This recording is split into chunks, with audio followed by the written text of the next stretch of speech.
Hello everyone. तो हमारा जो न्यू चैप्टर है उसका नाम क्या है? Various initial registration and licences. ये चैप्टर काफ़ी ज़्यादा इंपॉर्टेंट है एग्जाम पॉइंट ऑफ व्यू से और नॉलेज पॉइंट ऑफ व्यू से भी। एग्जाम पॉइंट ऑफ व्यू से क्यों? क्योंकि आप देख लेना इसमें जो है 10 से लेके 15 नंबर का आता ही आता है, यानी कि 10 to 15 मार्क्स जो हैं इसमें से आएगा आउट ऑफ 60।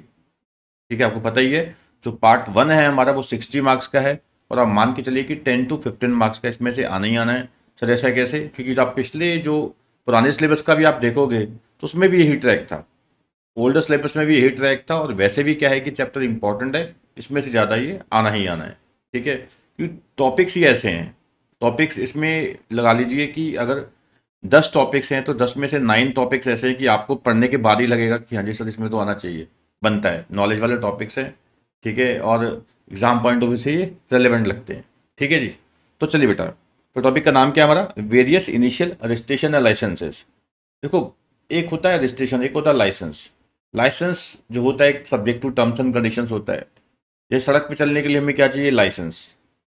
लाइसेंस चाहिए होता है। ठीक है, जैसे कंपनी बनानी है तो कंपनी के लिए क्या होती है? हमारी रजिस्ट्रेशन होती है, इनकॉर्पोरेशन होती है विद द आरओसी। ठीक है, अब सेंट्रल गवर्नमेंट आपको पता है कि सेक्शन 8 कंपनी का लाइसेंस देती है, तो कहीं पे रजिस्ट्रेशन की रिक्वायरमेंट है, कहीं पे लाइसेंस होता है। ठीक है, इस तरीके से। चलिए आइए पढ़ते हैं। सबसे पहले क्या है कि रेगुलेटरी फ्रेमवर्क क्या है हमारा इस एक्ट में, इस चैप्टर में जो रेगुलेटरी फ्रेमवर्क है, यानी जो लीगल जो पार्ट है वो क्या है हमारा इस चैप्टर में? तो वो है बेटा income tax act 1961। Income tax act 1961 sir कहाँ से आ गया यहाँ पे? वो इसलिए आ गया क्योंकि यहाँ पे हम पढ़ेंगे कि पैन की रिक्वायरमेंट कब होती है। अगर आपको बिजनेस स्टार्ट करना है, बिजनेस कर रहे हैं, तो पैन तो चाहिए भाई, रिटर्न भरनी है कल को, तो पैन की रिक्वायरमेंट। तो एक थ्रेशोल्ड के बाद सेल्स हो जाती है, टर्नओवर अगर थ्रेशोल्ड के बियॉन्ड जाती है हमारी बेटा, आपको पता ही है कि हमें क्या चाहिए होता है? फिर जीएसटी। फिर हमें जीएसटी चाहिए। और अगर आप किसी भी स्टेट में कोई भी आप कोई बिजनेस एस्टेब्लिशमेंट स्टार्ट करते हो, कोई शॉप है या कोई बिजनेस कमर्शियल एस्टेब्लिशमेट है, तो आपको फिर क्या है कि शॉप एंड एस्टेब्लिशमेंट एक्ट के तहत आपको स्टेट में रजिस्ट्रेशन करवानी पड़ती है। एक सेंटर का लेजिस्लेशन है, उसके अलावा सारे स्टेट ने अपने अपने कानून बना रखे हैं इसमें। ठीक है, तो स्टेट टू स्टेट थोड़ा बहुत वो वेरी भी करते हैं, डिफर भी करते हैं, बट जो मेन फ्रेमवर्क है वो सेंट्रल जो लेजिस्लेशन है, तो शॉप एस्टेब्लिशमेंट एक्ट 1948 उसके अंदर ही कवर होता है। पर यहाँ पे याद रखना कि जैसे फैक्ट्रीज होती हैं तो फैक्ट्रीज को शॉप एंड एस्टेब्लिशमेंट एक्ट के तहत कोई रजिस्ट्रेशन करवाने की कोई रिक्वायरमेंट नहीं होती। उसके अलावा जो एम्प्लॉयज़ हैं, एम्प्लॉयज़ जो जॉब करते हैं, आपको पता है, ठीक है, वर्कर्स हैं, तो वहाँ पे क्या होता है कि जैसे ईएसआई का एक कॉन्सेप्ट होता है, आपको पता होगा, एम्प्लॉय स्टेट इंश्योरेंस। अब ईएसआई क्या है? Employ state insurance. एक प्रकार की इंश्योरेंस है कि एम्प्लॉय को कुछ हो जाता है, उसका एक्सीडेंट हो गया, सिकनेस हो गई, डिसेबलमेंट हो गई, या लेडीज़ को मटर्निटी लीव चाहिए होती है, तो उसके जो बेनिफिट्स हैं वो ईएसआई के अंडर आते हैं, एम्प्लॉय स्टेट इंश्योरेंस एक्ट 1948। आपने देखा ही होगा कि आपके डिस्ट्रिक्ट वगैरह में ईएसआई हॉस्पिटल भी होते हैं, एम्प्लॉय स्टेट इंश्योरेंस हॉस्पिटल भी होते हैं। वो इसी एक्ट के तहत ईएसआई फंड होता है, उसमें से पैसा निकाल के सेटअप किए जाते हैं। ठीक है, प्रोविडेंट फंड का भी आपको पता होगा, employees provident fund and miscellaneous provisions act. इसमें क्या रहता है कि जैसे जो एम्प्लॉयज जॉब करते हैं, ठीक है, एम्प्लॉयज जो जॉब करते हैं तो उनकी कुछ सैलरी डिडक्ट होती है, कुछ कंट्रीब्यूशन एम्प्लॉयर करता है, कुछ कंट्रीब्यूशन एम्प्लॉय खुद करता है, तो पैसा ईपीएफओ में जाता है, एम्प्लॉयज प्रोविडेंट फंड ऑर्गेनाइजेशन के पास जाता है, यानी उनका पैसा प्रोविडेंट फंड में जमा हो जाता है। कल को वो रिटायर होते हैं या उससे पहले ही अगर वो पैसा निकलवाना चाहते हैं तो निकलवा सकते हैं, एक प्रकार की सोशल सिक्योरिटी है। ठीक है, अगर बंदे को पहले चाहिए तो पहले निकलवा सकता है, as per the guidelines, as per the जो भी नियम है।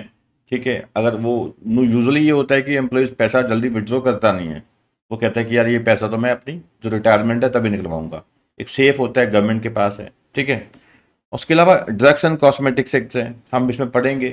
ठीक है, अगर कोई ड्रग स्टोर स्टार्ट करना है, ठीक है, तो उसमें क्या रिक्वायरमेंट्स हैं? एफएसएसए है, ठीक है, जैसे जो फूड सप्लाई वगैरह करते हैं, मान लो मुझे एक आइसक्रीम भी बेचनी है अपने एरिया में, मैं आइसक्रीम मैन्युफैक्चर करना चाहता हूँ। ठीक है, तो उसकी जो स्टैंडर्ड्स हैं वो एफएसएसएआई तय करता है। ठीक है, उसके बाद क्या है? आरबीआई। अब इसमें हम पढ़ेंगे कि जो अगर जो बैंकिंग कंपनीज है, एनबीएफसीज है, नॉन बैंकिंग फाइनेंस कंपनीज हैं, उनके ऊपर क्या है कि जो आरबीआई की गाइडलाइंस हैं, ठीक है, वो सब देखेंगे हम इसमें। इंश्योरेंस कंपनी है तो उनको आईआरडीए की रेगुलेशन फॉलो करने पड़ते हैं। ठीक है, उसके अलावा जो इंडस्ट्रीज़ हैं, जो actually industries development and regulation act 1951 है, इसमें एक शेड्यूल 1 है, शेड्यूल 1 है, उसमें बता रखा है कि ये इंडस्ट्रीज़ हैं जिन्हें क्या है कि आईडीआरए के तहत लाइसेंस चाहिए। तो लाइसेंसिंग की रिक्वायरमेंट है कुछ एक इंडस्ट्रीज़ के लिए, तो शेड्यूल फर्स्ट है आईडीआरए का, शेड्यूल 1 है आईडीआरए का, ठीक है, उसमें वो बताई गई हैं, ठीक है।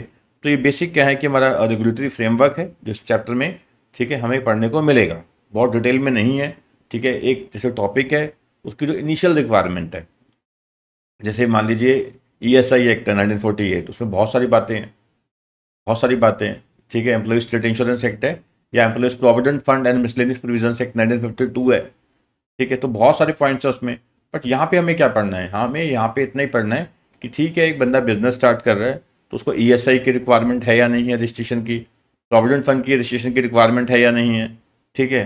तो उस हिसाब से क्या है कि अगर आप बिजनेस जिस तरह का स्टार्ट करना चाहते हो तो उस प्रकार की उसकी रिक्वायरमेंट्स है। तो यहाँ पे तो बात केवल क्या हो रही है, इनिशियली जब आप बिजनेस या प्रोफेशन स्टार्ट करना चाहते हो तो in the beginning, in the very beginning आपको कौन सी रजिस्ट्रेशन करवानी है, कौन से आपको बेटा लाइसेंस लेने हैं, यहाँ पे इतना ही है और इसके अलावा कुछ नहीं है यहाँ पे, ठीक है। बट इतने में बहुत कुछ है यहाँ पे, ठीक है। आइए पढ़ते हैं, स्टार्ट करते हैं। अब कहते हैं बिजनेस एंटिटी रजिस्ट्रेशन। जैसे अब बेसिक चीज़ है ये हमने फर्स्ट चैप्टर में पढ़ी है, ठीक है, selection of business organisation. 7 chapter भी था नॉन कॉर्पोरेट एंटिटीज, तो वहाँ भी हमने देखा ये चीज़ें। तो प्रोप्राइटरशिप है, कोई रजिस्ट्रेशन की रिक्वायरमेंट नहीं है, याद होगा। पार्टनरशिप है, रजिस्ट्रेशन ऑप्शनल होती है। एलएलपी की रजिस्ट्रेशन मैंडेटरी है, आपको याद होगा आरओसी के पास। कंपनी है, रजिस्ट्रेशन मैंडेटरी है आरओसी के पास, ठीक है। 1% company, private company, public company, कोई भी है कंपनी किसी भी टाइप की है, रजिस्ट्रेशन आरओसी के पास है। एलएलपी की भी आरओसी के पास है। एचयूएफ है, उसको कोई रजिस्ट्रेशन की कोई रिक्वायरमेंट नहीं है, करवाओ मर्जी है, ठीक है, ऐसा, ठीक है जी। चलिए, तो वही चीज़ कह रहे हैं कि अगर आपको बिजनेस स्टार्ट करना है तो एक एंटरप्रेन्योर के लिए ये नेसेसरी होता है कि डिसाइड करे कि कौन सी form of business organisation start करनी है, ताकि कल को दिक्कत ना हो, पहले ही देख ले कि कौन से उसको रेगुलेशन, कौन सी कंप्लाइंसेस करनी है, ठीक है, ताकि उसकी जो बजट है या वो जो चाहता है जिस प्रकार का बिजनेस, उस प्रकार का बिजनेस ही वो स्टार्ट करे। यानी कहने का भाव क्या है कि अगर मैं चाहता हूँ कि यार मैं ये काम करना चाहता हूँ, उसमें कंप्लाइंसेस बहुत हैं, रेगुलेटरी फ्रेमवर्क बहुत है, पहले मुझे किसी ने गाइड नहीं किया, मैंने ध्यान नहीं दिया खुद ही, ठीक है, बाद में मैं फंस रहा हूँ यार ये तो क्या पड़ गया पंगे में, ठीक है। तो क्योंकि देखो कोई बिजनेस है या प्रोफेशन है, इजी टू स्टार्ट है, इजी टू स्टार्ट है, but very difficult to switch है। अगर आप बिजनेस स्टार्ट करना चाहते हो, ठीक है, आप कर सकते हो, कल को बंद करना चाहते हो उसकी बहुत कॉस्ट होती है। और जैसे हम कह देते हैं कि हमारे घर की वैल्यू इतनी है जी, 1 करोड़ रुपया है, ठीक है, बट जब बेचने लगो तो 80 लाख नहीं मिलता, ठीक है। हम वैल्यू निकाल लेते हैं उस चीज़ से, एक अलग चीज़ है। खरीदेंगे तो महंगी मिलती है, बेचेंगे तो सस्ती बिकती है, प्रॉब्लम्स ये होती हैं, ठीक है। तो हमें कोई भी चीज़ खरीदनी होती है, इवन प्रोडक्ट भी खरीदते हैं, ठीक है, तो बहुत सोचते हैं, डीप एनालाइज करते हैं, ठीक है। तो इसी प्रकार से जब हमें बिजनेस स्टार्ट करना होता है तो हमने चैप्टर फर्स्ट में भी पढ़ा, चैप्टर 2 जो कॉर्पोरेट एंटिटीज का था वहाँ भी देखा, चैप्टर 7 था नॉन कॉर्पोरेट एंटिटीज का, वहाँ भी देखा।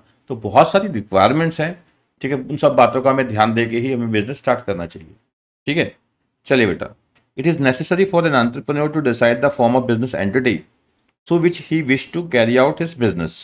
The business entity that he could seek for are following. Proprietorship, ठीक है, अब कौन से लॉ में रजिस्ट्रेशन रिक्वायर्ड है, प्रोप्राइटरशिप की तो कोई है ही नहीं, आपको पता ही है, नॉट रिक्वायर्ड। पार्टनरशिप ऑप्शनल है, करवाएं ना करवाएं मर्जी है, पर आपको याद ही होगा हम डिस्कस किया था कि अगर पार्टनरशिप की आप रजिस्ट्रेशन नहीं करवाते तो बहुत सारे इसके कॉन्सिक्वेंसेज होते हैं, अनवारंटेड, अनरिक्वायर्ड कॉन्सिक्वेंसेज होते हैं। जैसे आपको याद होगा कि जैसे पार्टनर फर्म के खिलाफ केस नहीं कर सकता, फर्म थर्ड पार्टी के खिलाफ केस नहीं कर सकती, फर्म 100 रुपये से ज़्यादा के सेट ऑफ क्लेम नहीं कर सकती, ठीक है ना। तो पार्टनरशिप की जो रजिस्ट्रेशन है वो कंपलसरी नहीं है, बट करवाना चाहें तो करवा सकते हैं, रजिस्ट्रार ऑफ फर्म के पास होती है ये। Private company, public company, LLP, OPC, ये सब की रजिस्ट्रेशन होती है कहाँ पे, आरओसी के पास, रजिस्ट्रार ऑफ कंपनीज के पास, ठीक है जी। The entity after registration need to open current account. बिल्कुल, देखो जब आप बिजनेस स्टार्ट कर रहे हो तो बिजनेस का एक अलग से, क्योंकि आपको पता है कि बहुत सारी ट्रांजेक्शन्स करनी होती है, नंबर ऑफ ट्रांजेक्शन्स होती हैं, तो यहाँ पे करंट अकाउंट होता है, सेविंग नहीं चलेगा, ठीक है। प्रोप्राइटर है, ठीक है, वो सेविंग्स ही चला लेता है, ठीक है, कोई दिक्कत नहीं है। बट अगर आपको प्रॉपर एक बिजनेस स्टार्ट चलाना है, ठीक है, जैसे पेमेंट गेटवे ही है, मान लीजिए आपको पेमेंट गेटवे के जरिए पेमेंट लेनी है तो वहाँ भी करंट अकाउंट मांग लेते हैं वो, ठीक है।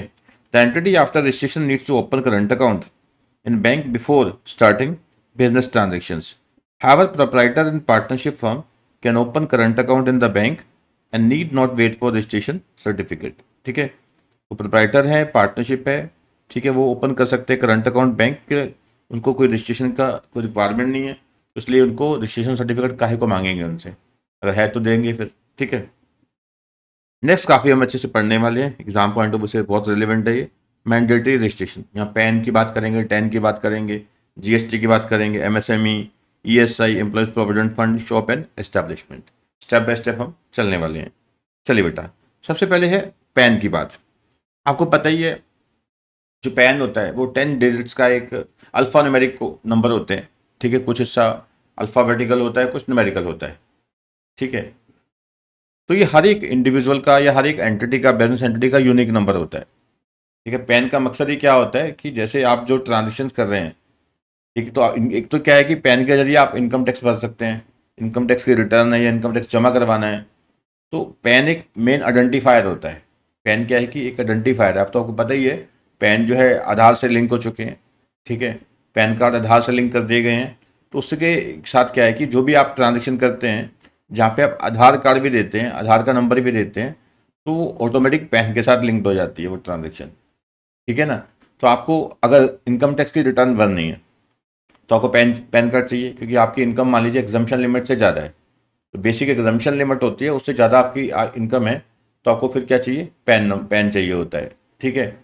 उसके अलावा क्या है कि बहुत सारी ट्रांजेक्शन्स हैं, बहुत सारी ऐसी ट्रांजेक्शन्स हैं जिसको करने के लिए आपको क्या चाहिए, पैन चाहिए, परमानेंट अकाउंट नंबर, ठीक है।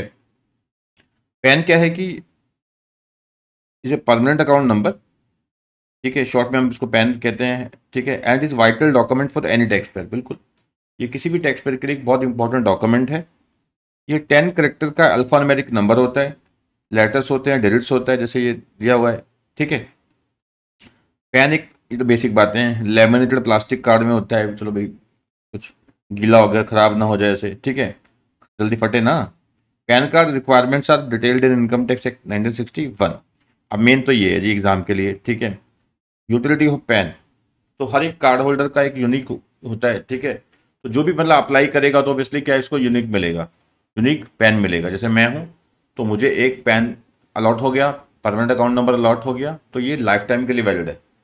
कल को ख़राब हो गया, फट गया, गल गया, गुम हो गया, तो मैं रीअप्लाई कर सकता हूँ कि मेरा ये पैन था तो मुझे री अलॉट कर दो, तो नया फ्रेश जो है पैन मुझे इशू हो जाएगा, ठीक है।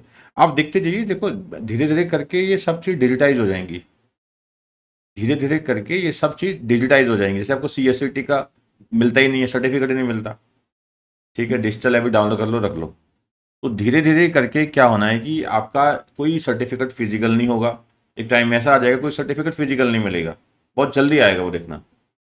तो जैसे ही हर चीज़ें आधार से लिंक होती जा रही हैं, जैसे आपने मान लीजिए किसी यूनिवर्सिटी से 10th किया, अब आपका आधार से लिंक है वो, तो सेंट्रलाइज रिकॉर्ड जो है, सेंट्रलाइज रिपोजिटरी है, वहीं सिस्टम में आ जाएगा, ठीक है। तो ये चलो चलो एक अलग एक मुद्दा है जो एग्जाम के लिए आपके इतना रिलेवेंट नहीं है, ठीक है।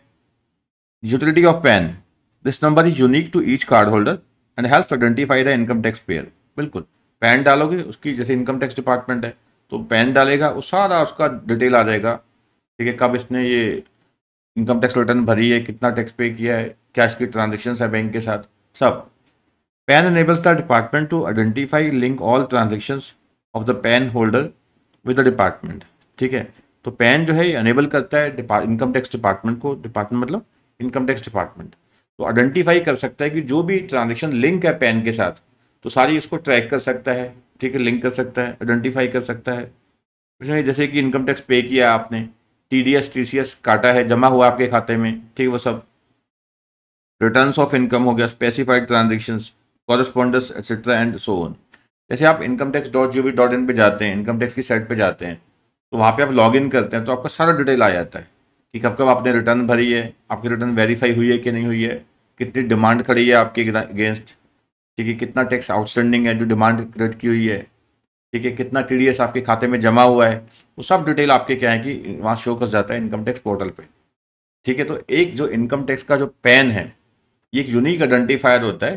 तो जैसे मुझे अब देखो, मुझे लॉगिन करना होता है इनकम टैक्स की साइट पे, जैसे मैंने आईडी के तौर पे पैन नंबर डालना होता है, पैन डालना है, और पासवर्ड जो मैंने सेट किया हुआ है, तो मैं वो डालूंगा, सारा डाटा निकल के आ जाएगा। तो यहाँ पे यूनिक आइडेंटिफायर क्या है इनकम टैक्स डिपार्टमेंट के साथ, just pan.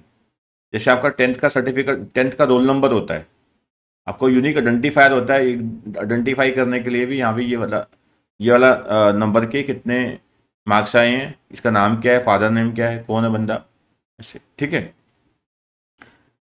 It facilitate easy retrieval of information of pan holder and matching of various investments, borings and other business activities of pan holder.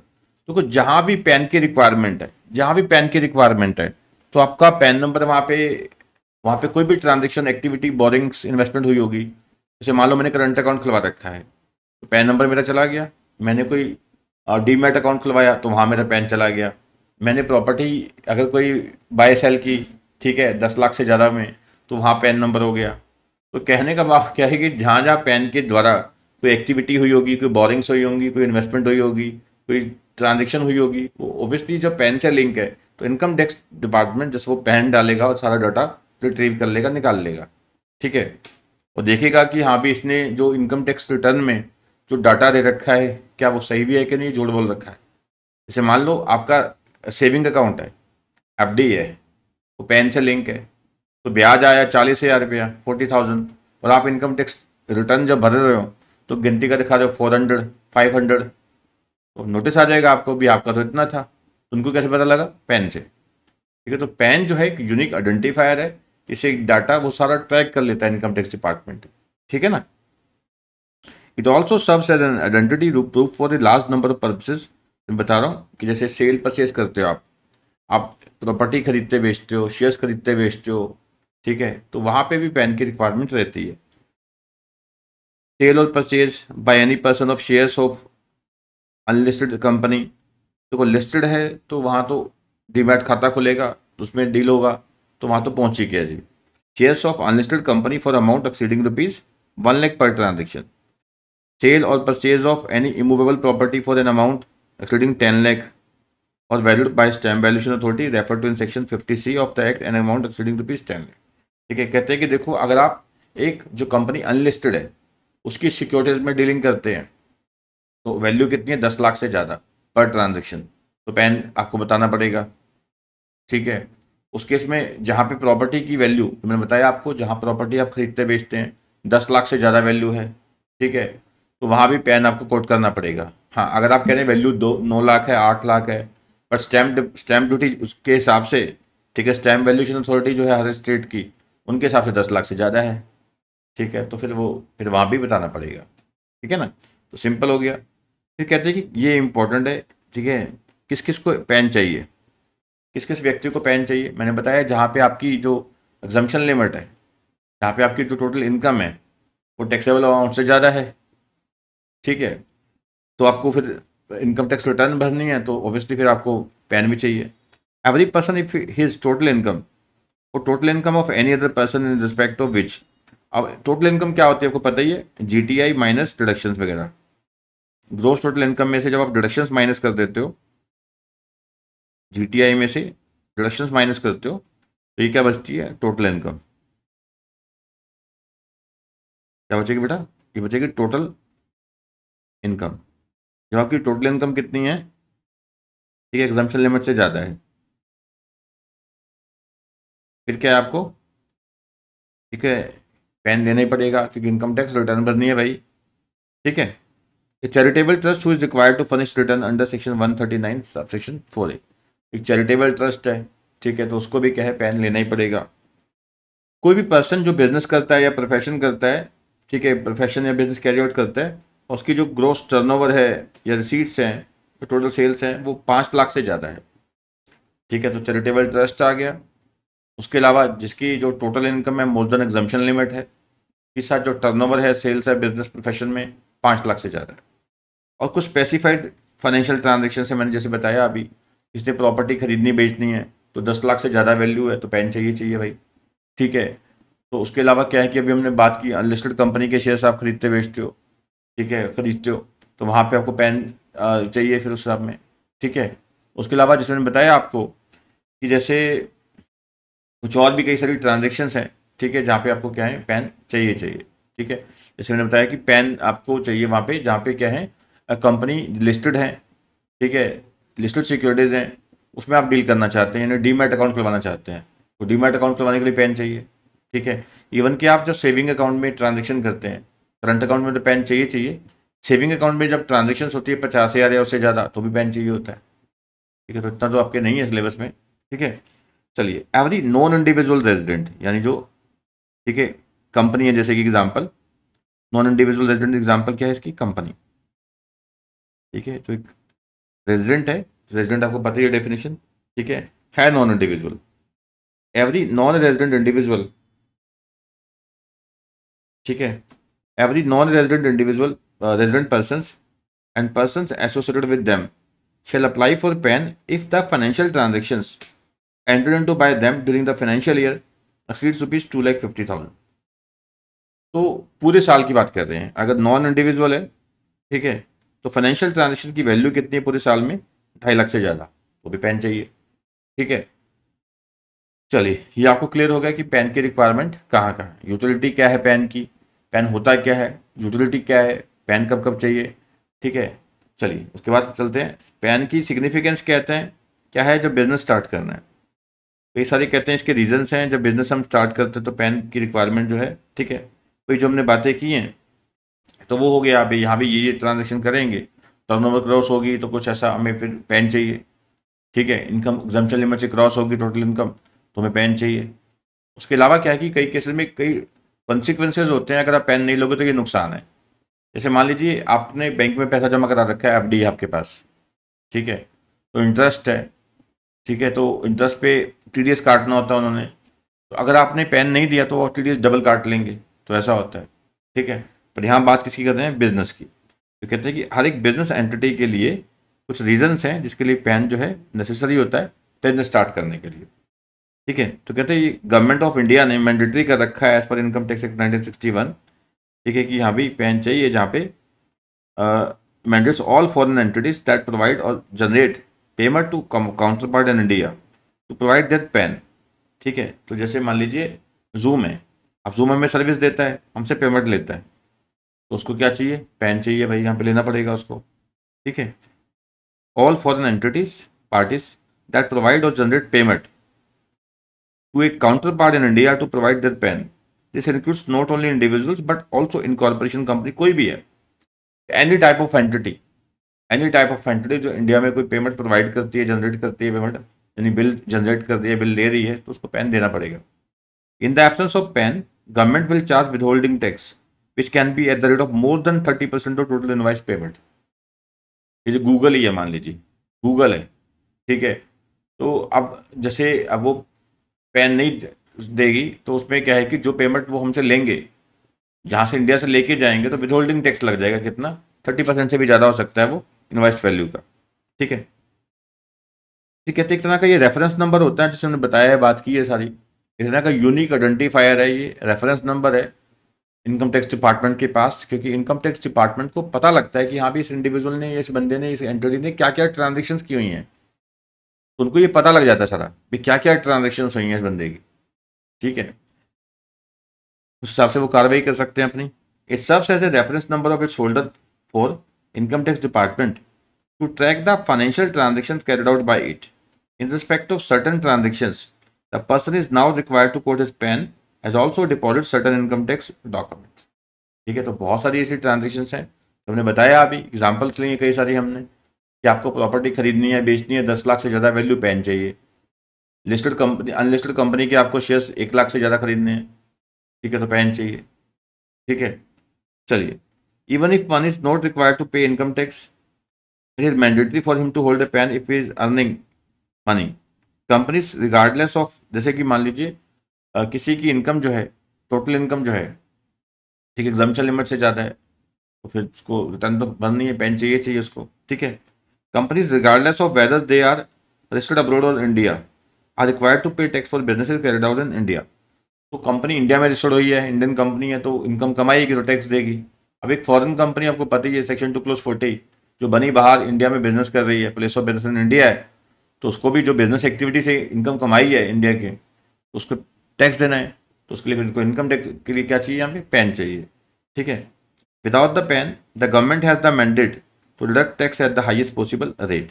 ठीक है, अगर पैन नहीं है आपके पास, तो कल को अगर आपकी कोई इनकम निकल आती है, सरकार को लगता है भी हाँ भाई पैन था नहीं, ठीक है, तो उनको लगा भाई ये इनकम है, तो उस जो हाईएस्ट स्लैब का रेट होता है 30% जैसे है उस पर टैक्स ठोक देंगे, ठीक है। PAN helps an individual to pay for his invoices, remittances and is also required to be mention in the income tax return. तो काफ़ी जगह पे क्या है कि पैन की रिक्वायरमेंट होती है, जहाँ पे लॉ बोलता है income tax act 1961 along with rules बोलता है कि यहाँ पे आपने पैन मेंशन करना है, तो फिर करना है भाई, ठीक है। इंडिविजुअल की तरह ही कंपनीज भी क्या है, to provide the tax registration number to whomsoever is paying them. A TRN can be obtained only when the company holds a PAN, ठीक है। अब टैक्स रजिस्ट्रेशन नंबर है, ठीक है, उस वो लेने के लिए भी क्या चाहिए, पहले पैन चाहिए, ठीक है। नेक्स्ट है application and registration of pan. अब देखिए जो एप्लीकेशन होती है, अब आप इसको ऑनलाइन लगा सकते हो, ऑफलाइन लगा सकते हो, ठीक है। ऑनलाइन में जैसे NSDL है या NSDL हो गया, ठीक है, UTI हो गया, ठीक है, तो दो ऐसे हैं जैसे आप ऑनलाइन लगा सकते हो, ठीक है। दो डिपॉजिटरीज हैं जहाँ पे क्या है कि आप जैसे लगा सकते हो एप्लीकेशंस ऑनलाइन।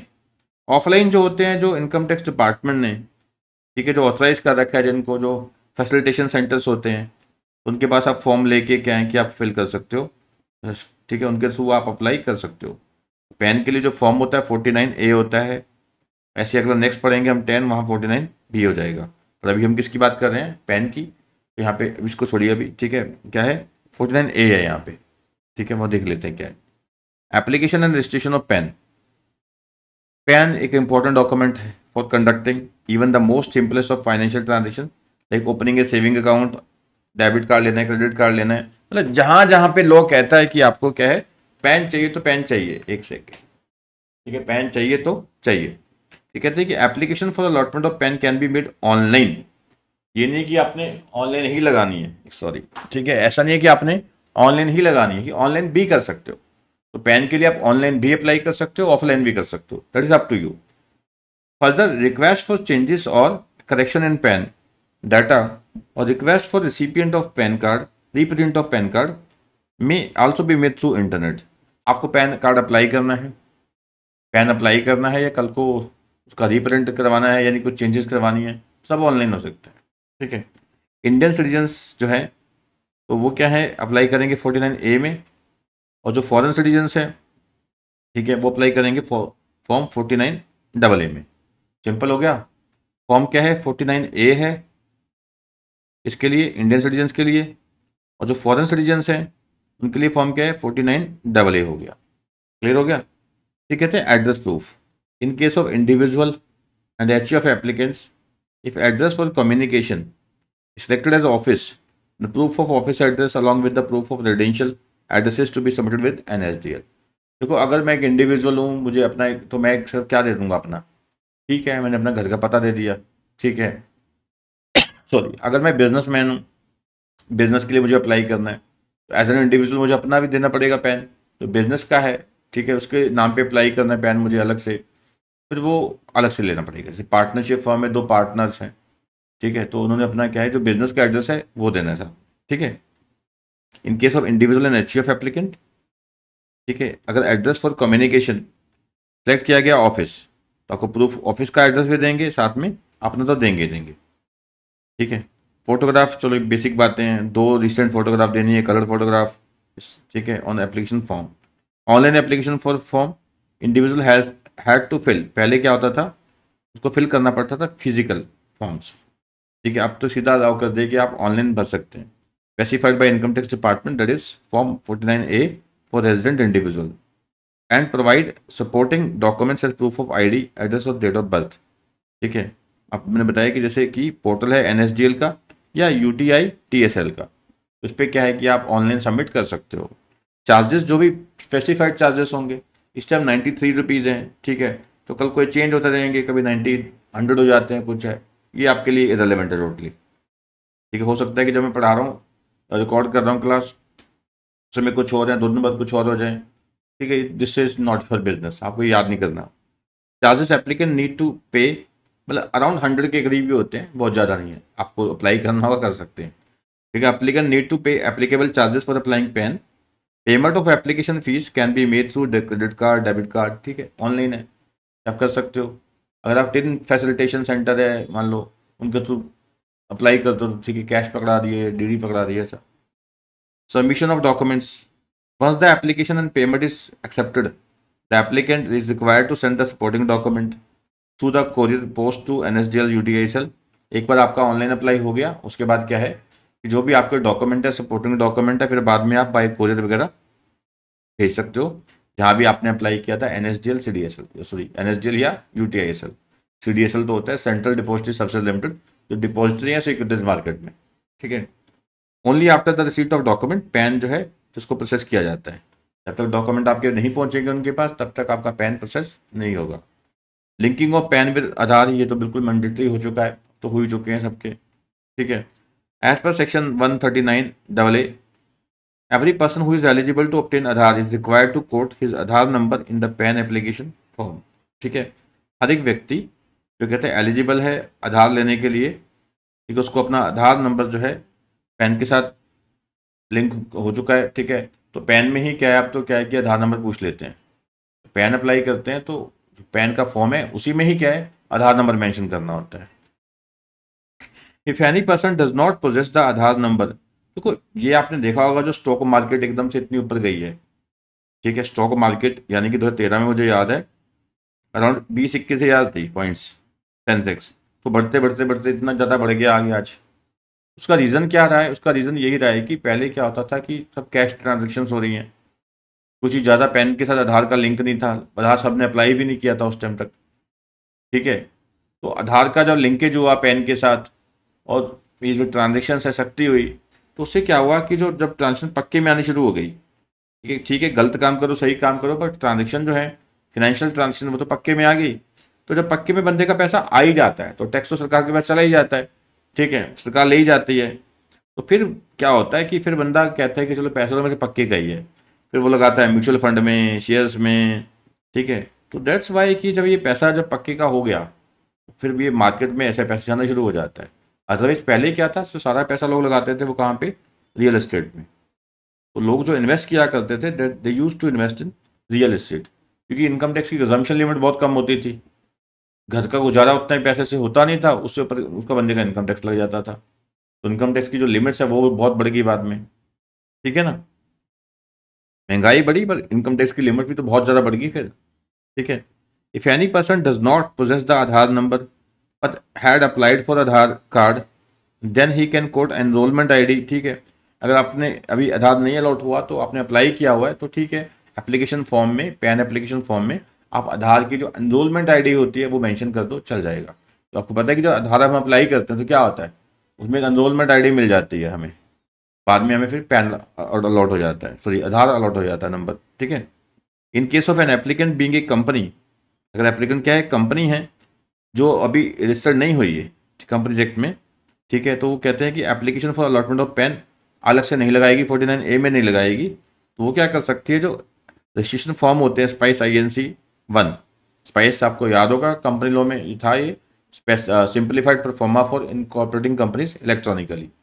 ये याद होगा आपको, स्पाइस का मतलब क्या था, सिंप्लीफाइड परफॉर्मा फॉर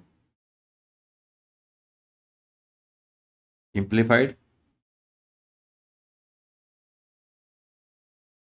परफॉर्मा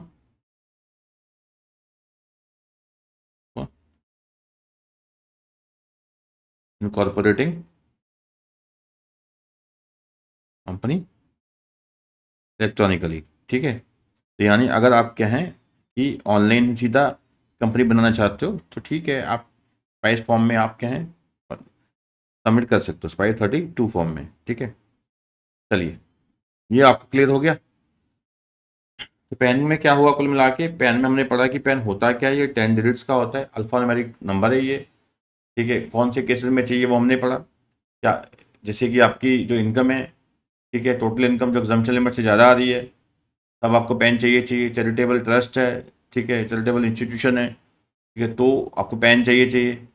उसके अलावा बहुत सारी ऐसी ट्रांजेक्शन हैं जहाँ पैन चाहिए, जैसे डीमैट अकाउंट खुलवाना है तो पैन चाहिए. प्रॉपर्टी अगर आप खरीदते हो बेचते हो 10 लाख से ज़्यादा की वैल्यू है तो पैन चाहिए. ट्रांजेक्शन होती है आपकी सेविंग अकाउंट में इवन, ठीक है, 50,000 या उससे ज़्यादा की पैन चाहिए. करंट अकाउंट ओपन करवाना है पैन चाहिए. ठीक है. आपकी बिजनेस है, प्रोफेशन है, 5 लाख से ज़्यादा सेल्स है, टर्नओवर है, पैन चाहिए. ठीक है. तो बहुत सारी ऐसी केसेज हैं जहाँ पैन की रिक्वायरमेंट होती हैं। फिर हम देखा कि अप्लाई कहाँ करना है, जैसे कि 49A चाहिए हमें, ठीक है, पैन अप्लाई करने के लिए, और 49AA चाहिए अगर फॉरेन सिटीजन जो है तो वो पैन अप्लाई करता है। उसके अलावा जो कंपनीज अभी बन रही हैं उनको पैन का इस फॉर्म में 49A में अप्लाई करने की कोई रिक्वायरमेंट नहीं है। तो स्पाइस INC 32 जब भरेंगी, फिल करेंगी, तो उसी में वो पैन के लिए अप्लाई कर देंगी, उसी में पैन अलॉट हो जाएगा उनको। ठीक है, चलिए नेक्स्ट है 10। ठीक है, 10 क्या होता है कि अगर जो इंडिविजुअल या कोई एंटिटी, अगर कोई भी पर्सन अगर टैक्स डिडक्ट करना चाहता है किसी की पेमेंट में से, तो उसे क्या है कि 10 लेना पड़ेगा। जैसे कि मान लीजिए हम किसी के थ्रू क्लासेस भेजते हैं, ठीक है, तो हमारी जो रिसीट है मान लो साल की कितनी है, 3 लाख रुपए है उससे। लेट अस सपोज XYZ एक लिमिटेड है जो हमारे बिहाफ पे मार्केटिंग करती है, हमारी क्लासेस सेल करती है आप लोगों को, ठीक है।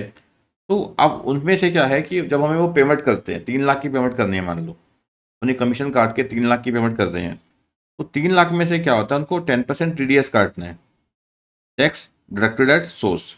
वो TDS काटेंगे वो 30,000, तो हमें नेट कितना हमारे को ट्रांसफर करेंगे, 2,70,000। तो ये एक तरह का क्या होता है आपको पता ही है, TDS इनकम टैक्स में क्या होता है, एडवांस टैक्स, एक तरह का ये एडवांस टैक्स है। तो मेरी जो इनकम है उसमें से टैक्स एडवांस में काट के क्या है कि जो पेयर था उसने जमा करवा दिया। तो XYZ लिमिटेड क्या है, पेयर है, ठीक है। मैं कौन हूँ, रिसिपिएंट हूँ, प्रोफेशनल हूँ, पढ़ाता हूँ, तो मैं क्लासेज रिकॉर्ड करके दे रहा हूँ। कंपनी ने मेरी क्लासेस सेल की, मुझे पेमेंट करेगी, TDS काटेगी, तो TDS काट के वो सरकार के पास जमा करवा देगी। कल को मैं इनकम टैक्स की रिटर्न भरूंगा, तो मैं मेरा अगर मान लीजिए इनकम टैक्स लायबिलिटी निकल के आती है 50,000, तो मैं कहूँगा कि देखिए मेरा तो एडवांस टैक्स कितना पे हो गया है, तो TDS है कितना पे हो चुका ऑलरेडी, 30,000, तो मुझे तो नेट कितना पे करना है, 20,000। तो TDS एक तरह का एडवांस टैक्स होता है। जो पेयर है वो पेई से क्या है कि पेमेंट करते समय डिडक्ट कर लेता है और सरकार को जमा करवाता है। एक्चुअली ये जमा किसके अकाउंट में हो रहा होता है, पेई के अकाउंट में ही, ठीक है। देखो जिसने मेरी क्लासेस सेल की, डिडक्ट उसने किया, पर जो जमा करवाया सरकार के पास वो मेरे नाम पे करवाया, तो वो मेरे ही, जब मैं आपका इनकम टैक्स की साइट खोलता हूँ, चेक करता हूँ कि TDS के बारे में, तो वो रिफ्लेक्ट कर जाता है कि मेरे खाते में इतना TDS जमा हुआ है, ठीक है।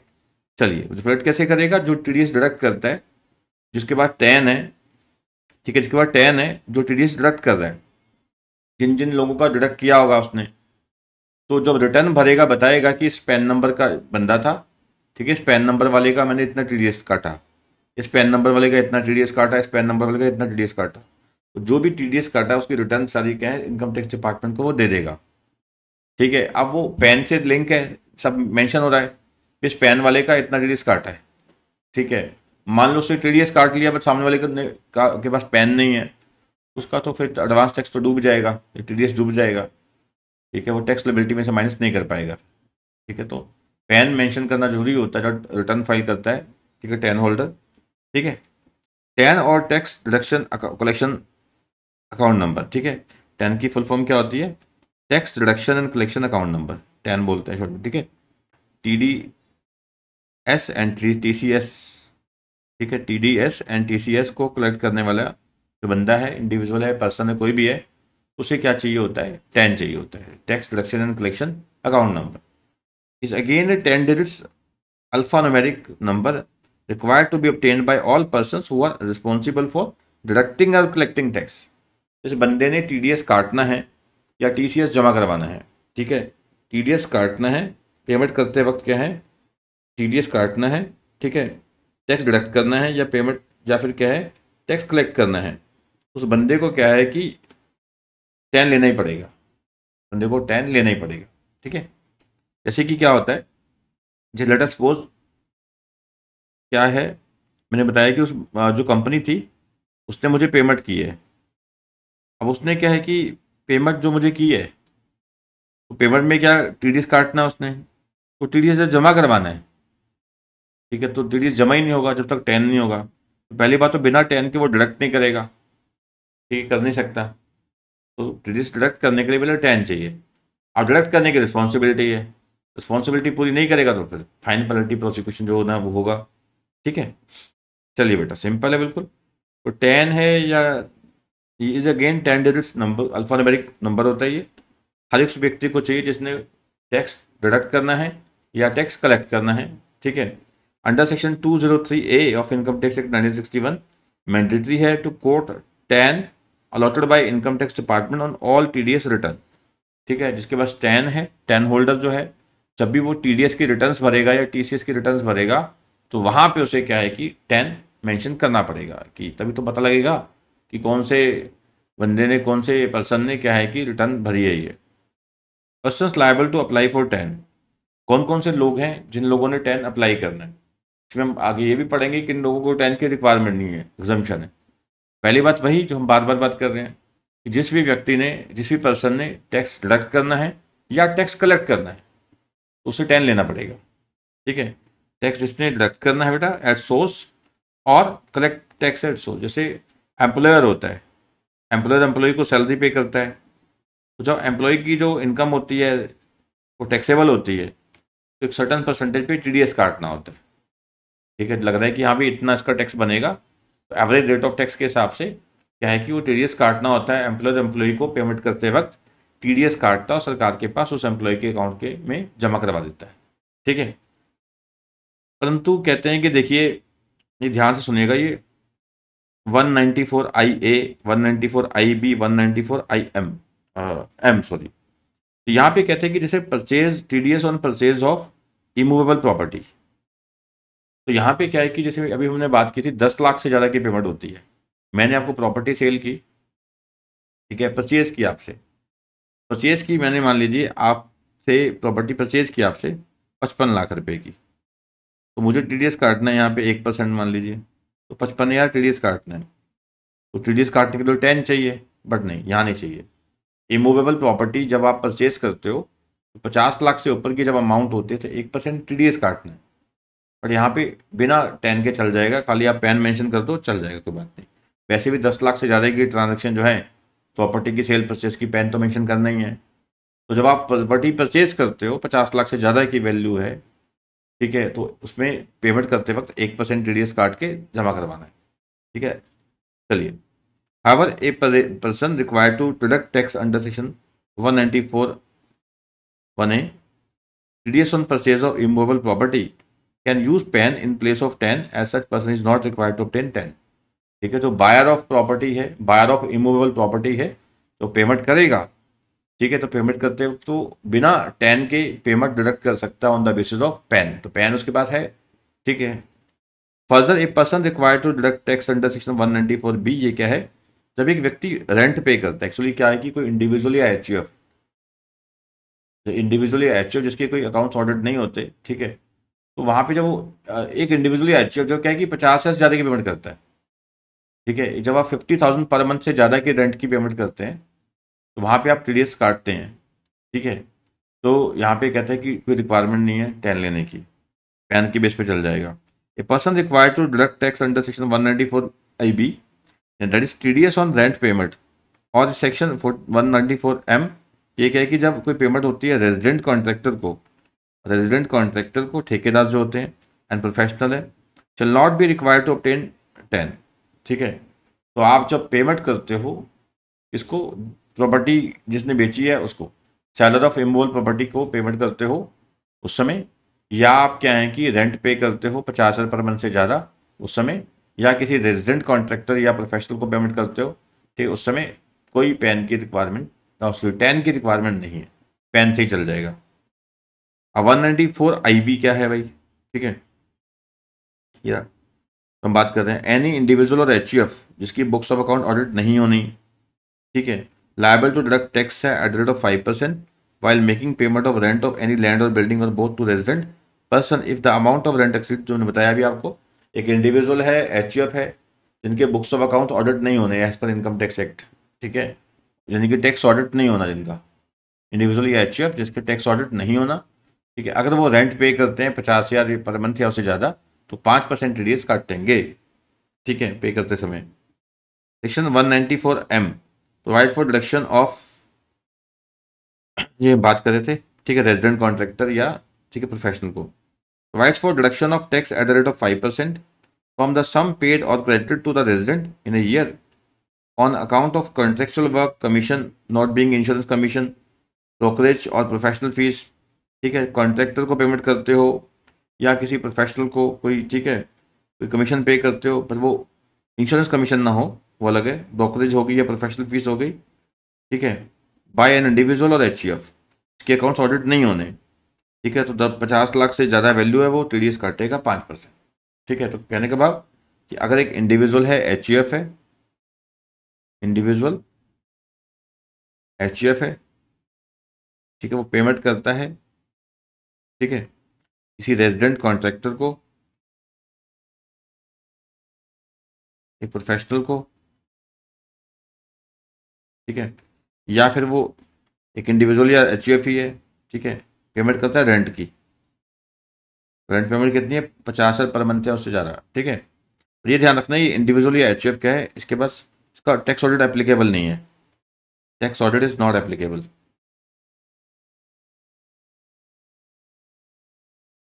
ठीक है, तो पेमेंट करते वक्त ये टीडीएस काटेगा, यहाँ भी 5%, यहाँ भी 5%।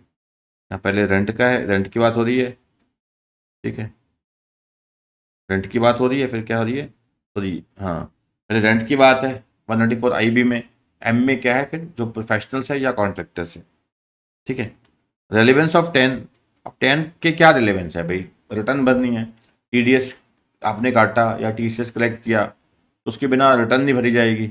ठीक है, उसके अलावा कुछ और ट्रांजेक्शन्स हैं जो रिपोर्ट होनी होती हैं, तो फिर वहाँ पे टैक्स के रिगार्डिंग जो ट्रांजेक्शन्स हैं, ठीक है, एज इनकम टैक्स लो तो बताया होता है कि यहाँ 10 मेंशन करना पड़ेगा। ठीक है, तो कोई भी व्यक्ति जो टैक्स डिडक्ट करेगा या कलेक्ट करेगा तो ऑब्वियसली उसको 10 के लिए तो अप्लाई करना पड़ेगा। ठीक है, तो कहते हैं कि बिल्कुल मैंडेटरी है, ये मैंडेटरी होता है ये। ठीक है, जहाँ टीडीएस रिटर्न आपने फाइल करनी है, ठीक है, टीडीएस रिटर्न फाइल करनी है, या आपको क्या है कि टीसीएस की रिटर्न फाइल करनी है, या कुछ फाइनेंशियल ट्रांजेक्शन्स हैं, या कुछ रिपोर्टेबल अकाउंट्स हैं, या चलान भरने हैं, पैसे जमा करवाने होते हैं टीडीएस टीसीएस के, ठीक है, तब हो गया, या कुछ और डॉक्यूमेंट एज में बी प्रिस्क्राइब्ड, तो वहाँ पे आपको क्या है कि 10 नंबर फिर मेंशन करना पड़ता है। तो उन चीज़ों के लिए आपको 10 चाहिए ही चाहिए। ठीक है, अब सेम भाई क्या प्रोसीजर क्या है भाई अप्लाई करने का, 10 पेन, जैसे पेन था, ठीक है, वैसे 10 है, तो 10 अप्लाई करने का क्या प्रोसीजर है, आप ऑफलाइन भी कर सकते हो, ऑनलाइन भी कर सकते हो। सिमिलरली जो फैसिलिटेशन सेंटर होते हैं, ठीक है, जो फैसिलिटेशन सेंटर हैं तो उनके थ्रू आप अप्लाई कर सकते हो ऑफलाइन, अदरवाइज आप, ठीक है, खुद साइट पे जाके कर सकते हो। ठीक है, तो दो तरीके हैं, offline online. An application for allotment of 10 is to be filed in form 49B in duplicate and submitted to any tin facilitation center of NSDL। Online में क्या है कि आप, ठीक है, NSDL की साइट पे जाइए, ठीक है, टिन वेबसाइट पे जाके आप ऑनलाइन अप्लाई कर दीजिए। तो फिजिकली भी हो सकता है, ऑनलाइन भी हो सकता है।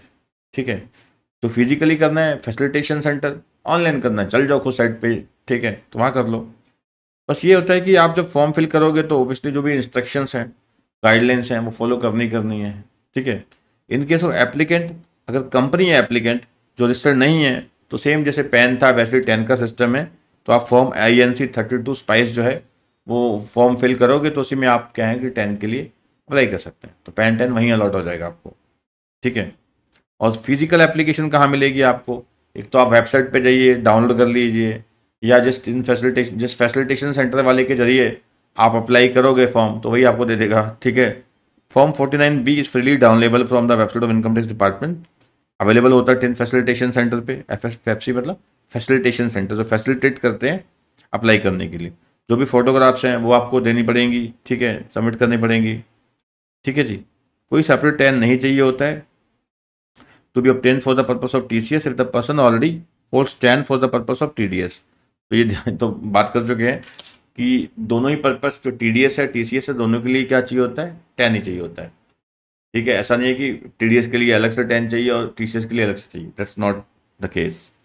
ठीक है, फिर कहते हैं डॉक्यूमेंट क्या सबमिट करने हैं, कोई डॉक्यूमेंट सबमिट नहीं करना है, कहते हैं along with the application for allotment of 10। However for online application signed acknowledgement, जैसे ऑनलाइन आप सबमिट करते हो तो जो एक्नॉलेजमेंट निकलती है फॉर्म फिल करने के बाद उसको साइन करके वो भेजनी पड़ती है NSDL को। ठीक है, ठीक है जी, तो no documents are required to be submitted along with the application for allotment of 10। तो कोई डॉक्यूमेंट नहीं देना, बट हाँ, जब आप ऑनलाइन अप्लाई कर रहे हो तो एप्लीकेशन भरने के बाद जो एक एक्नॉलेजमेंट निकलेगी रसीद, तो रसीद साइन करके भेजनी होती है एनएसडीएल को के पास। कम्युनिकेशन ठीक है, जो भी एप्लीकेशन है डिजिटाइज कर देता है एनएसडीएल, यानी कि कंप्यूटराइज फॉर्म में कर देगा, फॉरवर्ड करेगा आगे इनकम टैक्स डिपार्टमेंट को, इनकम टैक्स डिपार्टमेंट 10 अलॉट कर देगा, जो इंटीमेट किया जाएगा एनएसडीएल को, एनएसडीएल आगे 10 इसको अलॉट कर देगा एप्लीकेंट को। ठीक है, तो हमने अप्लाई किया तो एनएसडीएल ने डिजिटाइज किया, ठीक है, और आपकी जो एप्लीकेशन है फॉरवर्ड कर दी इनकम टैक्स डिपार्टमेंट को, इनकम टैक्स डिपार्टमेंट ने आगे इंटीमेट किया एनएसडीएल को, तो एनएसडीएल आपको इंटीमेट कर देगा, लो जी 10 लेटर होगा, 10 अलॉट। समझ आया आपको? तो आप एप्लीकेंट हैं, तो आपने अप्लाई किया, ठीक है, आपने अप्लाई किया, आपने जो अप्लाई किया है आपकी एप्लीकेशन कहाँ चलेगी, ठीक है, एनएसडीएल के पास, एनएसडीएल ने उसको डिजिटाइज किया, ऑनलाइन फॉर्म में कन्वर्ट किया कंप्यूटराइज फॉर्म में, तो भेजा किसके पास, इनकम टैक्स डिपार्टमेंट के पास। सेम भाई, इसने इसको कम्युनिकेट किया, इसने इसको कर देना, पे अलॉट हो गया। ठीक है, चलिए, तो स्टेटस ट्रैक, तो आपको जो एक जब भी आप अप्लाई करते हैं इनकम टैक्स के लिए, ठीक है, बेशक वो 10 है, ठीक है, तो पैन है, तो उसके लिए आपको यूनिक आइडेंटिफिकेशन नंबर मिलता है, यूनिक आईडी मिल जाती है। इससे क्या है कि आप अपनी जो एप्लीकेशन है उसका स्टेटस जान सकते हैं। ठीक है, कि आपकी एप्लीकेशन का स्टेटस क्या है। द एप्लीकेंट्स में track the status of the 10 application using 14 digits unique acknowledgement number. ठीक है, तो 14 डिजिट्स का यूनिक एक्नॉलेजमेंट नंबर है, उसका आप स्टेटस जान सकते हैं। After 3 days of application using the status track facility, जब आपने अप्लाई किया उसी टाइम आप चेक करो स्टेटस, कुछ कोई फायदा नहीं है, 3 दिन के बाद चेक करो। ठीक है, ये 3 दिन लग जाते हैं कहने के बाद अप्रूवल होने में। ऑल्टरनेटिवली एप्लीकेंट में कॉल 10 कॉल सेंटर्स तो इंक्वायर, बिल्कुल जो उनका नंबर वगैरह होते हैं उस पर कॉल करके पता कर लो। स्टेटस जो है और ट्रैक किया जा सकता है एसएमएस। ठीक है, ये एनएसडीएल 10 टाइप करके सेंड करो इस नंबर पे, तो आपको स्टेटस आ जाता है। This facility can be access from the website of income tax department too. ठीक है, इनकम टैक्स डिपार्टमेंट की जो वेबसाइट है वहाँ से भी आप ये फैसिलिटी ले सकते हो, स्टेटस ट्रैक कर सकते हो। फीस जो भी प्रिस्क्राइब्ड फीस है, जैसे पैन में था, ठीक है, वैसे 10 में जो भी प्रिस्क्राइब्ड फीस है, ठीक है, वो सबमिट करनी पड़ेगी। ठीक है, जीएसटी का जो है रजिस्ट्रेशन बेटा, ये आप देख सकते हो इनकम टैक्स में से। ठीक है, जो टैक्स लॉ में है जीएसटी का जो टॉपिक है, वहाँ से आप कहें जीएसटी के रजिस्ट्रेशन का पार्ट अच्छे से देख सकते हो। ठीक है, चलिए बेटा,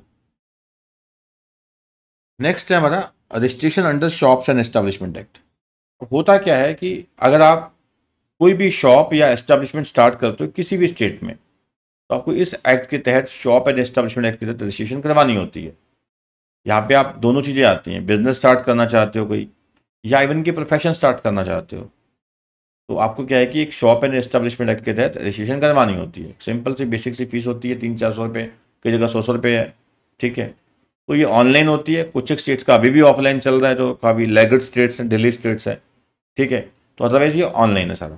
ठीक है, एक तो सेंटर का एक्ट हो गया शॉप एंड एस्टेब्लिशमेंट एक्ट 1948, उसके अलावा हर एक स्टेट ने अपना कानून बना रखा है, और स्टेट्स में जो कानून है वो मेजोरिटी मैच ही करते हैं, कुछ हिस्सा क्या है कि वो थोड़ा सा, ठीक है, उन्होंने अपना अपना बना रखा है। और जो दायरा है, जिस दायरे में रह के वो अपना कानून बनाते हैं, वो सेंटर का जो ये कानून है शॉप एंड एस्टेब्लिशमेंट एक्ट 1948, उसके कानून के दायरे में रह के ही वो उन्होंने अपने कानून बना रखे हैं। ठीक है, इसका फ़ायदा क्या होता है, एक तो सरकार को पता लगता है, स्टेट गवर्नमेंट को पता लगता है कि यहाँ भी कितने हमारे यहाँ पे शॉप्स नहीं खुल रही हैं, कितनी बंद हो रही हैं। ठीक है, कितने एम्प्लॉयज़ काम कर रहे हैं इनके पास, कितने को लोगों को रोजगार मिल रहा है, ये सब बातें। ठीक है, the shop and establishment act is applicable on all the commercial establishments in relation to business centers, offices, warehouses, stores, hotels, eateries, amusement parks, theaters, etc. nationwide। ठीक है, तो यानी कि इनको क्या है कि जो जितने भी आप ये बिजनेसेस हैं, फैक्ट्री छोड़ दीजिए, फैक्ट्री के केस में कोई रिक्वायरमेंट नहीं है। ठीक है, तो इन्हें क्या चाहिए, सबको शॉप एंड एस्टेब्लिशमेंट एक्ट के तहत रजिस्ट्रेशन करवानी है। ये कहते हैं one of the most important regulations है required to be complied with for any business.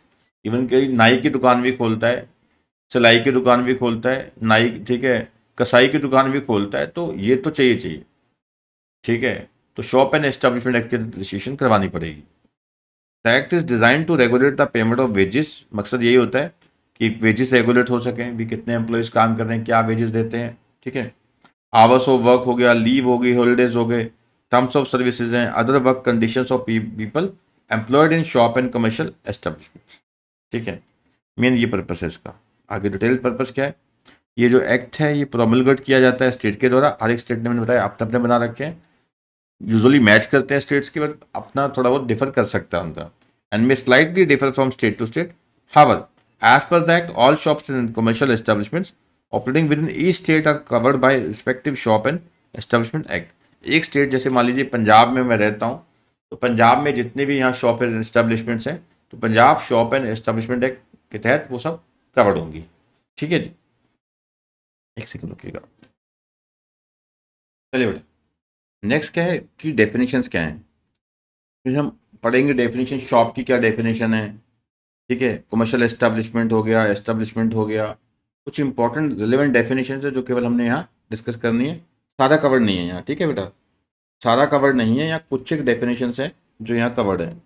ठीक है, चलिए बेटा, शॉप की क्या डेफिनेशन है। देखो शॉप क्या होती है, दुकान है भाई, दुकान है जहाँ पे हम क्या है कि अपना सामान खरीदते हैं, बेचते हैं। ठीक है, खरीद के रखते हैं और बेचते हैं, ट्रेडिंग होती है यानी कि जहाँ पे। ठीक है, शॉप मीन्स अब ये जो शॉप है वो रिटेल हो सकती है, होलसेल हो सकती है। उसके अलावा यहाँ पे जो सर्विसेज हैं, जिस जगह से जो सर्विसेज दी जा रही हैं, मान लीजिए मैं कोई कोचिंग सेंटर चला रहा हूँ, सर्विस दे रहा हूँ, तो वो भी शॉप में ही है। ठीक है, वो इंस्टीट्यूट नहीं, वो शॉप में आ जाएगा। ठीक है, shop means any premises where goods are sold either by retail, wholesale or services are rendered to customers. ठीक है, तो शॉप क्या है, means any premises where goods are sold either by retail, wholesale, retail में बेच रहे हो या होलसेल में बेच रहे हो, या जहाँ पे क्या है कि सर्विसेज रेंडर की जाती हैं कस्टमर्स को। It includes an office, store room, godown, warehouse, work place, whether on the same premises or otherwise used in connection with such trade business. ठीक है, इसमें क्या क्या आ जाएगा, ऑफिस आ जाएगा, स्टोर रूम में, गोडाउन है, वेयरहाउस है और वर्क प्लेस है, whether on the same premises है या अदरवाइज है। ठीक है, जो यूज़ किया जाता है ट्रेड बिजनेस में। ठीक है, तो क्या कुछ आ गया, एक दुकान जहाँ पे आप ट्रेडिंग करते हैं, सेल परचेज है। ठीक है, बेशक आप रिटेलर हैं या फिर आप होलसेलर हैं, रिटेल में हैं या होलसेल में हैं। उसके अलावा क्या है कि जहाँ पे आप क्या हैं सर्विसेज देते हैं। ठीक है, जहाँ पे आप क्या हैं सर्विसेज देते हैं अपने कस्टमर्स को, सर्विसेज टू कस्टमर्स। ठीक है, अपने कस्टमर को सर्विसेज देते हैं। उसके अलावा जो गोडाउन्स हैं, ठीक है, जो गोडाउन्स हैं, स्टोर रूम वगैरह है, वो भी इसमें कवर हो जाएंगे। बट इसमें क्या नहीं आएगा, ये थोड़ा याद रखना, फैक्ट्री हो गई या कोई कमर्शियल एस्टेब्लिशमेंट है वो नहीं आएगा। फैक्ट्री है या कमर्शियल एस्टेब्लिशमेंट है वो नहीं आएगा। अब बात है कि कमर्शियल एस्टेब्लिशमेंट क्या है, ये इसमें नहीं आ रहा, शॉप में नहीं आ रहा। ठीक है, चलिए अब कहते हैं कि कमर्शियल एस्टेब्लिशमेंट मीन्स, ठीक है, means a premises where any trade business professional work is undertaken. देखो शॉप एंड कमर्शियल एस्टेब्लिशमेंट दोनों पे अप्लाई होता है, ये नहीं कि अप्लाई नहीं होता है इस पर। ठीक है, तो commercial establishment means a premises where any trade business profession or any work is undertaken.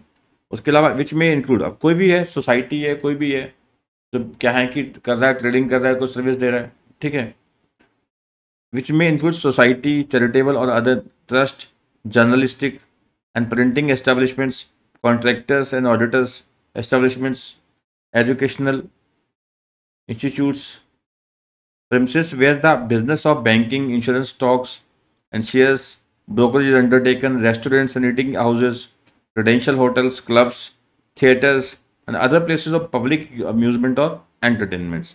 ये सब आपको एक बार क्या है कि निगाह मारनी है। ठीक है, एक बार निगाह मारनी है कि कमर्शियल एस्टेब्लिशमेंट में क्या आता है। कमर्शियल एस्टेब्लिशमेंट में कोई भी ट्रेड है, बिजनेस है, प्रोफेशन है, वर्क है, ट्रेड, बिजनेस, प्रोफेशन, वर्क आ जाएगा। उसके अलावा ठीक है मे इंक्लूड है, यहाँ पे ये भी आ सकते हैं। ठीक है, मे इंक्लूड सोसाइटी है, चैरिटेबल ट्रस्ट है, कोई और ट्रस्ट है। ठीक है, जर्नलिस्ट कोई इंस्टीट्यूशन है, एजुकेशनल इंस्टीट्यूशन हैं, बैंक्स हैं, इंश्योरेंस कंपनीज हैं। ठीक है, नेक्स्ट है एस्टेब्लिशमेंट, अप्लाई कहाँ होता है, shop and establishment act. Establishment क्या है, are defined as shop or commercial establishment. अब इसमें शॉप भी आ गई प्लस क्या आ गई, कमर्शियल एस्टेब्लिशमेंट भी आ गई। ठीक है, शॉप हो गया, एक कमर्शियल एस्टेब्लिशमेंट है, रेजिडेंशियल होटल है, रेस्टोरेंट, ईटिंग हाउस, थिएटर और other place of public amusement और entertainment. Further establishments is defined by the Act may also include such other establishments as defined by the government by notification in the official gazette. अब ये जो बता रखे हैं तो कहता है ही है, शॉप है या कमर्शियल एस्टेब्लिशमेंट है, रेजिडेंशियल होटल है, रेस्टोरेंट है, ईटिंग हाउस है, थिएटर है, अदर प्लेसेस ऑफ अम्यूजमेंट है, एंटरटेनमेंट है। उसके अलावा गवर्नमेंट भी कहते हैं कि टाइम टू टाइम नोटिफाई कर सकती है इन द ऑफिशियल गजट कि हाँ भी इसे भी क्या है कि हम किस में रखेंगे, एस्टेब्लिशमेंट में रखेंगे। और कहते हैं जो फैक्ट्रीज है वो नहीं कवर होंगी, ठीक है। तो फैक्ट्रीज हैं वो स्पेसिफिकली बोल रहे हैं वो कवर्ड नहीं होंगी under the shop and establishment act, ठीक है, क्योंकि उनकी जो रजिस्ट्रेशन होती है वो फैक्ट्रीज एक्ट 1948 के तहत होती है, ठीक है। इसकी जो एक्ट है, ठीक है, इसके लिए फैक्ट्रीज के लिए वो रेगुलेट होता है कि under the factories act 1948। Next है जब आप लाइसेंस के लिए अप्लाई करते हो under the shop and establishment act, बिल्कुल सिंपल सी एप्लीकेशन होती है, ठीक है। एप्लीकेशन टू चीफ इंस्पेक्टर आपने देनी है, ये फटाफट करना है, बिल्कुल सिंपल है, कुछ नहीं है इसके अंदर खास। Any shop or commercial establishment that commences operation must apply to chief inspector for the shop and establishment act, मतलब वहाँ का जो भी इंस्पेक्टर, चीफ इंस्पेक्टर जो भी रखा होगा, ठीक है, सरकार ने जो भी होगा वहाँ पे अपॉइंटेड, तो उसको अप्लाई करना है बस, ठीक है। तो चीफ इंस्पेक्टर है उसको अप्लाई करेंगे। एप्लीकेशन फॉर लाइसेंस, अब ये पावर कई बार डेलीगेट की जाती है इंस्पेक्टर को, कोई दिक्कत नहीं है उसमें। The prescribed form must contain, और एप्लीकेशन में बताना है एम्प्लॉयर का नाम क्या है, तो एस्टेब्लिशमेंट का नाम क्या है, उसका पता क्या है, ठीक है, name of establishment, category of establishment, number of employees कितने हैं, अदर रिलेवेंट डिटेल्स, ठीक है। एम्प्लॉयर का नाम क्या है, एस्टेब्लिशमेंट का नाम क्या है, पता क्या है, कितने बंदे काम करते हैं, कैटेगरी क्या है उसकी एस्टेब्लिशमेंट की, ठीक है। इशू ऑफ रजिस्ट्रेशन सर्टिफिकेट, जब जो अथॉरिटी है वो चेक करेगी कि हाँ भी सारी application in all respects okay है, सब कुछ कोई कमी नहीं है, तो ठीक है वो रजिस्ट्रेशन सर्टिफिकेट अलॉट कर देंगे, और क्या है। On submission of application and review by the chief inspector the shop or commercial establishment will be registered and a registration certificate will be issue to the occupier, और occupier को क्या है कि जो रजिस्ट्रेशन सर्टिफिकेट है वो allot कर दिया जाएगा, ठीक है। रजिस्ट्रेशन सर्टिफिकेट अलॉट कर दिया जाएगा, ठीक है, जो भी शॉप या एस्टेब्लिशमेंट है, ठीक है। डिस्प्ले ऑफ रजिस्ट्रेशन सर्टिफिकेट, जहाँ पे आपका शॉप है या एस्टेब्लिशमेंट है वहाँ पे आपने ये रजिस्ट्रेशन सर्टिफिकेट क्या है रखना है वहाँ पे, ठीक है, डिस्प्ले करना है। Registration certificate must be prominently displayed at the shop or commercial establishment and renewed periodically as per the act. आप कभी भी देखा होगा किसी भी दुकान या ऑफिस में जाते हैं तो शॉप एंड एस्टेब्लिशमेंट एक्ट के तहत एक सर्टिफिकेट सा होता है, तो सामने रखा होता है, सामने टंगा होता है, पूरा लेमिनेट करके लगाया होता है उन्होंने कि हमारी रजिस्ट्रेशन हो रखी है, ठीक है। चलिए, इसका मकसद ये होता है कि सरकार भी कई सारी ना जिसमें बेनिफिट देती है, तो रजिस्ट्रेशन तो भी जरूरी हो जाती है। जैसे आपको कोई करंट अकाउंट खुलवाना है, पेमेंट गेट पे लेना है, तो वहाँ भी मांगते हैं कि हाँ भी हमें शॉप एंड एस्टेब्लिशमेंट एक्ट के तहत क्या है कि हमें ठीक है ये चीज़ दीजिए आप। नेक्स्ट है registration of shop and establishment, ठीक है। ये हमने देखा कि यहाँ भी एक एप्लीकेशन लगाएंगे आप, ठीक है, एप्लीकेशन को वेरीफाई करेंगे, वेरीफाई करने के बाद क्या है, ठीक है, आपको रजिस्ट्रेशन सर्टिफिकेट अलॉट कर देंगे, ठीक है। ये आप देख लीजिएगा, और इसमें ये याद रख लेना कि जो ये सर्टिफिकेट होता है ये 5 साल के लिए वैलिड होता है, और रिन्यू इसको करवाना होता है 5 साल के बाद, ठीक है, प्रोमिनेंटली डिस्प्ले करना होता है। और हर एक स्टेट का जो लेबर डिपार्टमेंट है उसको अथॉरिटी होती है रजिस्ट्रेशन की प्रोसेस तय करने की। ज़्यादातर स्टेट्स में ये 100% ऑनलाइन है, कुछ एक स्टेट्स में क्या अभी भी ये मैनुअली फॉलो कर रहे हैं, ठीक है, और ये रिन्यूड पीरियडिकली है, जैसे बताया कि यूजुअली 5 साल के बाद होता है, 5-5 साल के लिए, बाकी स्टेट चाहें इसमें कुछ वेरी करना चाहें कर सकते हैं, ठीक है ना। चलिए बेटा, इस क्लास को हम इतना ही रखते हैं, ठीक है, इस क्लास में इतना ही है, बाकी डिस्कस करते हैं नेक्स्ट क्लास में, ठीक है। तो इस क्लास में हमने पढ़ा क्या है बेटा, इस सेक्शन में हमने पढ़ा क्या है, इस सेक्शन में हमने एक बात की, एक तो रेगुलेटरी फ्रेमवर्क क्या है इस पूरे चैप्टर का, इसमें से कुछ तो हमने देखा अभी। अब अभी हम बात कर रहे थे शॉप एंड एस्टेब्लिशमेंट एक्ट की, उसके अलावा इनकम टैक्स एक्ट 1961 के तहत पैन के रिक्वायरमेंट, टैन के रिक्वायरमेंट पढ़ के आए, ठीक है। अभी तक हमने क्या देखा, यहाँ पे पैन की बात की हमने, टैन की बात की है, जीएसटी हमने रोक दिया अभी यहाँ पे, ठीक है, हमने कहा कि इनकम टैक्स में करेंगे, तो क्या नाम है जीएसटी का जो है अलग से, ठीक है, टैक्स लॉ प्रैक्टिस का पेपर उसमें कवर हो जाएगा ये। उसके अलावा क्या है यहाँ पे हम कर रहे हैं, ठीक है, हमने बात की शॉप एंड एस्टेब्लिशमेंट की, शॉप एंड एस्टेब्लिशमेंट, ठीक है जी। चलिए बेटा, इसको हम यहीं वाइंड अप करते हैं, ठीक है, इस क्लास को यहीं वाइंड अप करते हैं। चैप्टर बहुत इजी है, इंपॉर्टेंट है, बट ये है कि एक बार ध्यान से सुन लो, उसके बाद क्या है कि एक आधी बार ध्यान से रिवाइज कर लेना, ठीक है। थैंक यू बेटा।